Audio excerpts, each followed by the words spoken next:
Hello दोस्तों, नमस्ते, प्रणाम। आप सबके बीच एक सुहाग गीत हमारे दीदी गावत है और हम वो साथे गावत है।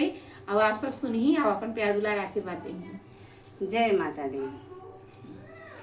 अनिया जगोरत आवई पनिया जगोरत आवई उड़त आवई मयूरे क गोपना जो क सोहाग बाढ़ई उड़त आवई मयूरे क गोपना जो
बहुत बड़ा